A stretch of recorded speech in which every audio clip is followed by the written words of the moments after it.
Rod সিমেন্টের যুগে বাড়ির ছাদে মাটির হাঁড়ি বসাচ্ছে কেন? যদি কোনো নির্মাণাধীন ভবনের ছাদে দাঁড়িয়ে দেখেন সারি সারি মাটির হাঁড়ি, ভাববেন না কেউ ভুল করে রান্নার পাত্র এনে ফেলে রেখেছে। বরং এটাই এখন আধুনিক নির্মাণশৈলীর এক অভিনব অধ্যায়, যা প্রথম দেখায় যতটা বিস্ময় জাগায়, প্রকৌশল বিদ্যার দৃষ্টিতে এটি ততটাই কার্যকর, পরিবেশবান্ধব এবং যুগোপযোগী। এই কৌশলটির নাম ফিলার স্ল্যাব টেকনিক। আমরা জানি প্রচলিত নির্মাণে ছাদ মানেই দরকার প্রচুর কংক্রিট, রড ও শ্রম। কিন্তু প্রকৌশল গবেষণায় বহু আগেই প্রমাণ পাওয়া গেছে ছাদের কিছু বিশেষ অংশ মূল ভার বহনের কাজে খুব কম ভূমিকা রাখে। অর্থাৎ ওই জায়গাগুলোতে শক্ত কংক্রিট না দিলেও পুরো কাঠামোর স্থায়িত্বে কোনো সমস্যা হয় না।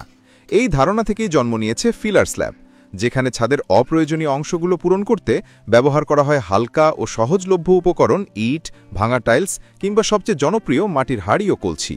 কিন্তু কেন মাটির হাঁড়ি? এত ভঙ্গুর জিনিস ছাদে কিভাবে কাজে লাগবে? আসলে হাঁড়িগুলো ছাদের ভার বহনকারী অংশে নয়, বরং নিচের ফাঁকা স্তরে বসানো হয়। এই অংশে কংক্রিট পূর্ণ রাখা প্রয়োজন হয় না। হাঁড়ির ভিতরের ফাঁকা জায়গা বাতাসে ভরা থাকে, আর এই আটকানো বাতাসই ছাদকে দেয় এক প্রাকৃতিক ইনসুলেশন। বিজ্ঞান মতে বাতাস অত্যন্ত দুর্বল তাপ পরিবাহী, ফলে গরমের দিনে প্রখর রোদে যখন কংক্রিট জ্বলে ওঠে তখন ফিলার স্ল্যাব তুলনামূলক ঠান্ডা থাকে, ঘরের ভেতরে গরম ঢুকতে পারে না সহজে, এতে বিদ্যুৎ সাশ্রয় হয়। দক্ষিণ ভারতের রাজ্যগুলো কর্ণাটক, কেরালা, তামিলনাড়ু এই প্রযুক্তি বহু বছর ধরে ব্যবহার করছে। পশ্চিমা দুনিয়ায়ও পরিবেশ বান্ধব নির্মাণের আলোচনায় ফিলার স্ল্যাবের নাম ক্রমেই উঠে আসছে। বাংলাদেশেও সাম্প্রতিক বছরগুলোতে এর ব্যবহার বাড়ছে। বিশেষজ্ঞদের মতে সঠিকভাবে নির্মাণ করা হলে ফিলার স্ল্যাবের স্থায়িত্ব সাধারণ স্ল্যাবের মতোই, কখনো কখনো আরও বেশি টেকসই। এই প্রযুক্তির সবচেয়ে বড় সুবিধা হল খরচ সাশ্রয়। সাধারণ স্ল্যাবের তুলনায় 20 থেকে 30% পর্যন্ত কংক্রিট কম লাগে। রডেরও ব্যবহার কমে যায়, ফলে একটি স্ল্যাব ঢালাইয়ের মোট খরচ স্বয়ংক্রিয়ভাবে 15 থেকে 20% কমে আসে। মাটির হাঁড়ি সহজলভ্য, দামও অল্প, কোনো বিশেষ প্রশিক্ষণ ছাড়াই তারা হাঁড়িগুলো নির্দিষ্ট প্যাটার্নে বসিয়ে ফেলতে পারেন। এর ফলে পরিবেশগত সুবিধাও আসে।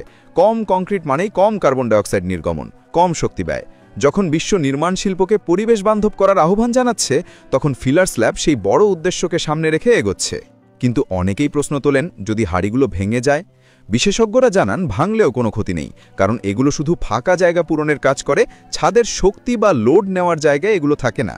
আবার হাঁড়ির ভিতরের ফাঁকা বাতাস ছাদকে দেয় বাড়তি ঠান্ডা ভাব, ফলে ঘর হয় আরামদায়ক এবং টেকসই। এই প্রযুক্তি শুধু খরচ সাশ্রয় অথবা ইনসুলেশনই দেয় না, ছাদের নিচের দিকে তৈরি হওয়া নকশা ঘরের ভেতরে দেয় আলাদা এক নান্দনিক সৌন্দর্য। অনেক স্থপতি ফিলার স্ল্যাবে নানান শৈল্পিক প্যাটার্ন তৈরি করেন, যা বাড়িটিকে অনন্য রূপ দেয়। এক সময় যা দেখলে মানুষ অবাক হতো, আজ তা হয়ে উঠছে আধুনিক স্থাপত্যের এক অংশ। যখন নির্মাণ খরচ দিন দিন বাড়ছে, গরম বাড়ছে, পরিবেশের উপর চাপ বাড়ছে, তখন ফিলার স্ল্যাবের মতো প্রযুক্তি আমাদের নতুন আশার আলো দেখাচ্ছে। অদ্ভুত মনে হলেও সত্য যে হাঁড়ি দিয়ে আমরা ভাত রান্না করি, সেই হাঁড়ি আজ আধুনিক বাড়ির ছাদে সৃষ্টি করছে টেকসই, দারুণ এবং পরিবেশ বান্ধব এক নির্মাণ শৈলী।